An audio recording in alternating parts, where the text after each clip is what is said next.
Hi guys, so in this particular video I'll be talking about what are the cons of working at HFTs and hedge funds. In all my past videos I have talked a lot about the good things which are there at HFTs, all the great perks and benefits which they offer to their employees, the high salaries which they pay to their employees, all the cutting edge work which people get to do there. But there are a lot of downsides of working at HFTs and hedge funds as well, and I'll try to cover all of them here. Some of these downsides are actually team to team and company to company dependent. I mean, some of these things you might find at one particular firm, but you will see that they don't exist at other companies. The other thing is that some of these cons are also actually, you can also find them in top tech and product based companies as well, like FANG, Microsoft, and all the other technology firms. So some of these are in general as well. A lot of people have asked questions in the comment section regarding work-life balance and work pressure at HFTs, and I'll try to cover all those points here. So let's jump into it. The first thing is intense work pressure. So in HFTs, basically the pressure on a particular software engineer or a trader might be very, very high because everyone is concerned about making a lot of money. Now the pressure might be driven by internal and external factors. I mean, internal factors which arise due to your company, or external factors which arise due to the external things around the things which are outside the company. So let's see. The first thing is stock exchange deadlines. I mean, if you're working at a quant firm, so you will be writing software or trading strategies using which you trade on the exchange. So stock exchange also provides an infrastructure or softwares to which you actually connect and send orders, listen to the market data, cancel orders, and all those things. So those are also on the exchange side. Also, it's the software only which is running. Since it's a software, it is bound to be updated. So exchange usually keeps on regularly updating on their softwares, like from, let's say they are running V1 API, so they will be updating to V2 APIs, V3, and all those things. So when those updates are happening, as a client, you are also bound to do those updates, because if you don't do those updates, it might be that you might be able to trade on that particular exchange. Okay, I mean, you are running a V1 software and exchange has actually upgraded to V2, so you might not be able to trade on that exchange. So these are actually deadline works, because let's say exchange is saying that after 1 month we will start running a new infrastructure or a completely new system on our end. So you need to be ready before that month, before that particular deadline, because if you're not, you won't be able to trade and you will lose a lot of money, and no one is going to like that. The other thing is, so this actually creates a deadline kind of thing, and these are hard deadlines. I mean, you just cannot afford to miss these deadlines, because then you are going to make a lot of losses. The other thing is market rehearsals. So there are a lot of instances where exchange actually conducts market rehearsals. So the meaning of market rehearsals is that during off trading hours or during weekends, exchange will open their systems to their clients and they will ask the clients to do mock trading.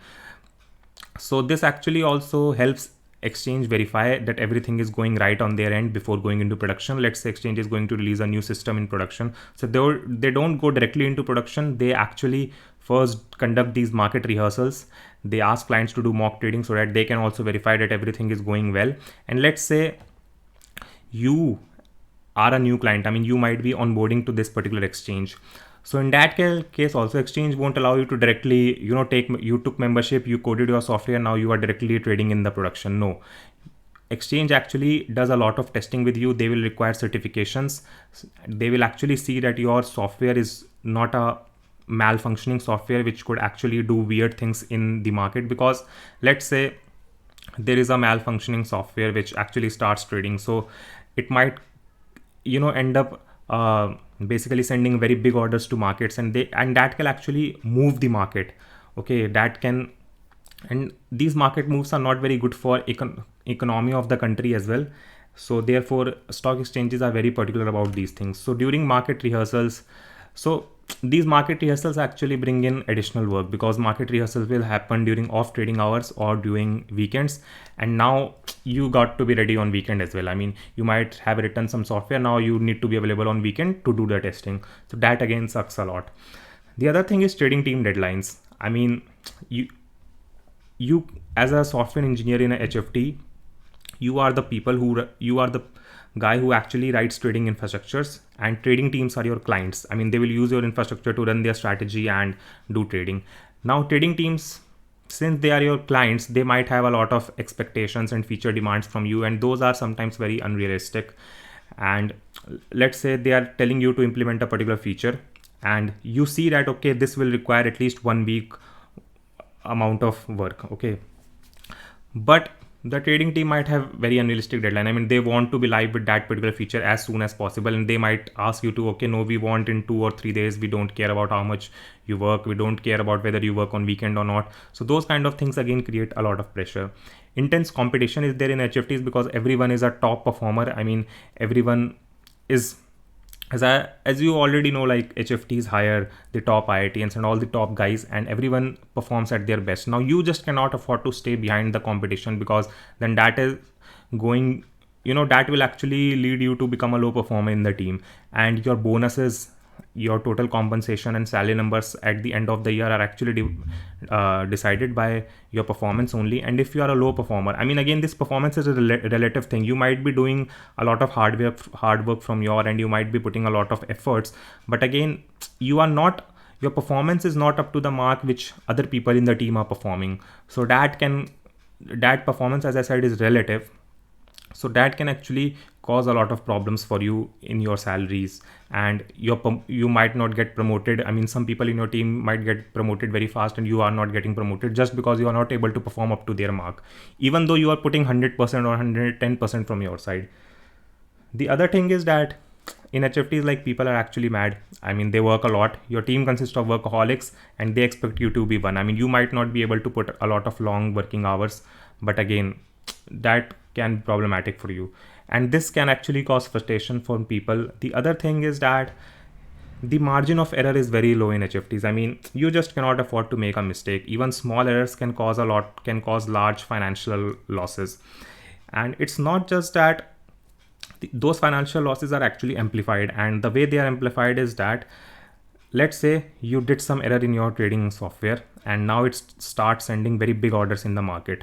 Okay, not only you will not make money, it is not that your losses are restricted to this only. Okay, we were supposed to make a lot of money, we didn't make money, we lost some money, it's okay. No, since you sent these kind of big orders in the market, or let's say you did some ill function in the market, the stock market, the market might have moved. I mean, let's say there is some particular stock and someone bought a lot of amount of that particular stock, or let's say your trading software had some error and it sent a very big order for that particular stock.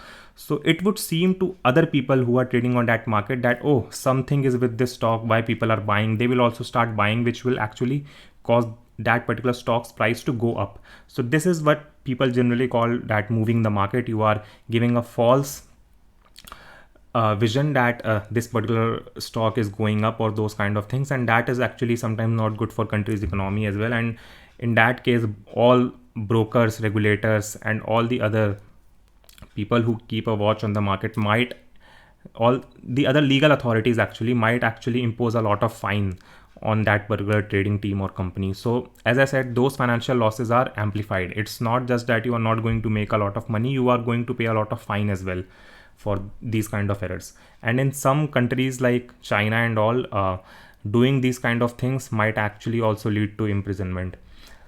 The other thing is that development in trading teams are lean. I mean, you will see that most of the teams consist of only 2, 3, 4, 5 developers. I mean, usually in Google, a team, if you compare the tech teams at Google, one particular team might be having a lot of members, but in HFTs it's very small. It's like one person is hired to do a work of 2 or 3 people. So that again causes a lot of pressure.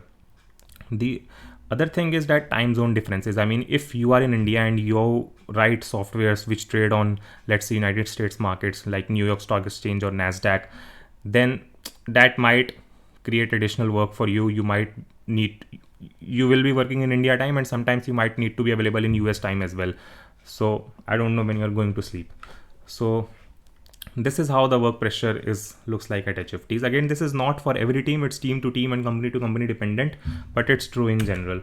The other thing is bad work-life balance, because as I highlighted, the work pressure is very high. Then it's obvious that it is going to lead to a bad work-life balance. And I would say that if you care about work-life balance too much, then the domain of quantitative finance is not for you. The other thing is that low performers get fired. Okay, and as I said, that performance is relative. Being good is not actually good enough, because as I said, that you, from your side, you might be putting a lot of effort, you are putting in very long working hours, but the deliverables which are coming from you, or the output which you are generating, or the value which you are generating to the company is not good, or is not big as compared to other people in the team. They might be, let's say you are also working 12 hours, they are also working 12 hours, but it's just that the deliverables and projects which they are able to deliver, you are not able to generate that much output. So that again might lead you to become a low performer in the team, and HFTs usually fire low performers. I mean, I have seen in my career a lot of people get fired due to this. So I mean, in tech firm, this factor might not be visible that much. And again, as I said, if you are not able to keep up to that pressure, it's better you do not join an HFT firm. The other thing is that total compensation, by compensation I mean salary, might be less. Your total compensation might be less than your previous year's compensation. And why is that? Because your bonus is decided by your performance and company's performance. Okay, maybe this year your performance was not up to the mark, was this year performance was below expectation, and it might not be because you were not willing to put a lot of work, but it might be that you don't know, you had some health problems, you had some family problems, we were not able to generate that kind of output which you had generated previous year, or you're not able to deliver so many projects which you had delivered previous year. So that can actually reflect in your bonus, which is given at the end of the year, and it might be less than the previous year, and this can lead your total compensation or your total salary to be less than the previous year. Then the other thing is that your bonus is also dependent on company's performance. Maybe company did not make that much money this year which it had made the previous year, then again it can lead you to your compensation or salary going downwards. And it might also be that maybe the trading strategy which the company created this year did not work. So there are a lot of factors which can actually drive this particular thing, that your salary going down. The other thing is your job is market conditions dependent. I mean, what if stock markets were not volatile? What if company did not make money? What if their trading strategies did not work? What if the stock market crashes? And this we have seen has happened. I mean, for example, the 2007-8 financial crisis was there. Then there was a recent crypto crash where a lot of crypto exchanges had also fired a lot of their employees. One of the major examples is Coinbase. The other thing is bankruptcy of FTX. So these kind of things actually, as I said, they are bound to move the markets. I mean, since all the economies are interconnected, these kind of things actually, their effect is cascading. I mean, they have a cascading effect, and they can actually lead to company having very big financial losses. Again, these kind of things, the market conditions thing is actually more visible in small HFTs and hedge funds as compared to big HFTs and hedge funds, because it also depends how much diversified your business is. I mean, if you compare companies like Graviton, Quadeye, AlphaGraph with companies like Tower, Citadel, Jane Street, so it's just that these Indian HFTs, their business is a bit restricted. I mean, their presence is not that widespread in the stock market. I mean, if you compare Tower, Citadel, Jane Street, they trade in almost all of the markets, all the APAC markets like Australia, China, Hong Kong, Taiwan. Then there is Thailand as well. Then they have a widespread presence in the entire Europe. They have a widespread presence in the entire United States. They have widespread presence in India. But companies like AlphaGraph and Graviton, they do not have that much widespread presence. The other thing is that these US HFTs, they trade a lot of different asset classes as well. It's not just that they are putting all of their money in the stocks, in the equities only. They trade a lot of futures and options. They do a lot of FX trading, which is called forex exchange. They do a lot of crypto trading. So these Indian HFTs, they might not be trading all the asset classes. So as I said, this thing, when let's take an example of a firm which, let's say, was only trading in cryptocurrencies. So when this crypto crash and bankruptcy of FTX happened, they might have suffered very huge losses. So diversity is also important. While joining an HFT, you should actually do some research regarding this, that how much widespread presence they have in the stock market and how many asset classes do they trade. The other thing is long notice periods. So in HFTs, the notice period might be very long. I mean, in case you do not understand what notice period is, so let me explain it to you. Let's say you resign from a company.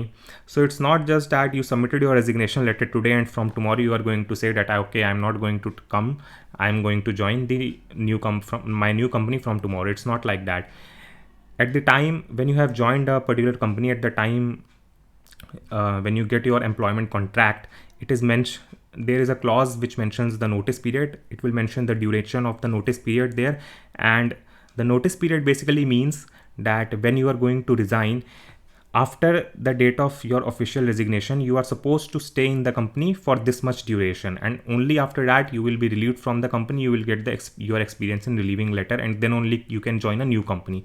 So notice period might be, in HFTs it might be from 1 month, anywhere between 1 month to 6 months. So let's say if a company has a 4 months notice period, let's say if a company has a 4 months notice period, so if I resigned on February 1 2023, so I can only join my new company after 4 months, that is March, April, May, June. So after June only. Okay, so it's not just that I am from tomorrow I'm going to say that okay, I'm not going to come. I have to stay in my current company for the duration of notice period, and only after that I can join a new company. So every company has the concept of notice periods. It is not like that only HFTs have this concept.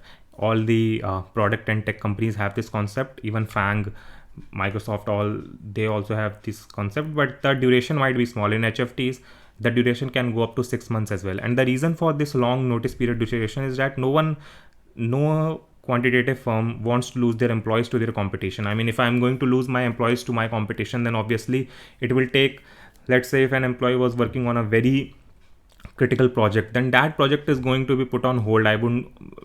That project might have generated a lot of money if it would have gone to production, but now it won't, because my employee is going. And it's not just that I'm not going to make money, but the competitor which my employee is joining, the competitor firm which my employee is joining, he will start contributing to that particular firm. He will start creating value there, and that firm it will help them to generate more money. So that's why HFTs and hedge funds, they don't like that. That's why they put very long notice periods to their employees. The other thing is non-compete agreement. This is actually over and above notice period. If you don't understand non-compete agreement, again let me explain it to you.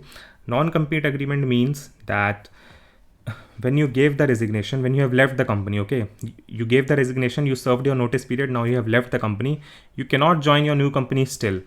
There is a duration for which you won't work in a company which is in direct competition, or which is in competition with the company you were working for before. Okay, so let's take an example that a person who was working at Citadel. Okay, Citadel usually gives 2 years non-compete agreement. So if that particular person resigns on 1 Feb, let's say he has 1 month notice period, so he will be relieved from the company on 1 March. Okay, and let's say the year is 2023. So the person is resigned on Feb 1 2023. He will serve his notice period of 1 month. He will be relieved from the company on March 1 2023. It's not that from March 2 he can join his new company. No, he will have to serve his non-compete, which is, let's say if it was of 2 years, so if the company imposes the 2 years non-compete agreement, then he can only join the new company after March 1 2025. Okay, and it's not like that it is applicable to all the companies. Like if a person was in Citadel, then Citadel only imposes this non-compete agreement to other HFTs or hedge funds which are in competition with them. So let's say if that person was joining Jane Street, then he won't be able to join it immediately. He will be able to join Jane Street on March 1 2025. But let's say if that person was joining Google, then non-compete won't come into picture, because Google is not a quant firm. It is not in competition with Citadel. So non-compete is only imposed on a firm which is in competition with the firm which you were working for. Okay, and again the duration of non-compete agreement is company to company and team to team dependent.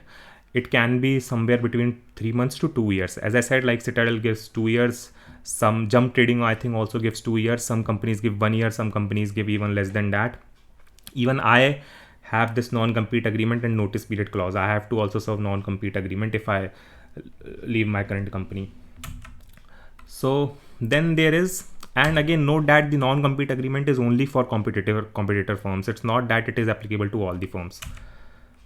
Now the other thing is that it can be sometimes difficult to make a switch. Why it can be difficult to make a switch from an HFT? Because let's say if you are joining leaving one HFT and joining other HFT or hedge fund, then this notice period and non-compete agreement comes into picture. So that might sometimes cause problems for you. The other thing is that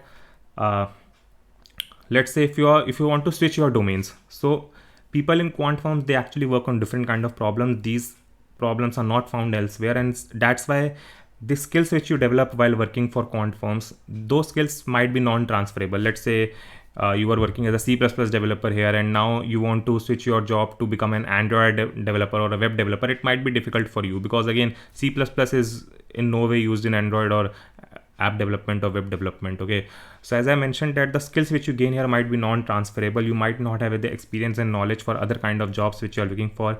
As I said, that guy who works on C++, low latency network, computer networks, computer architecture stuff, he might not have experience and knowledge around web development, all those things. And the tech stack is also very different from what HFTs use and what other kind of tech firms use. So that might also cause problems for you. Work might become boring. So sometimes, like at HFTs and hedge funds, again, the work might become boring for you because the work involves too much mathematics. I mean, it depends on individual to individual how much mathematics he can bear. And the other thing is, for software engineers, most of the people are involved in all kind of low level work like system programming, operating systems, computer architecture, computer networks, C++. You are writing, you are always working on performance optimization problems that, okay, let me do some optimization here to decrease latency by a few nanoseconds. Let me do optimization here, there. So sometimes people get frustrated with this kind of work. I mean, it might seem monotonic and boring to you because you are day by day, on every day, you are doing this optimization things only. So that might be one factor as well. I think that is all which I had for this particular video. Thank you guys for watching. Please do not forget to like, subscribe and comment, and I'll see you all next time.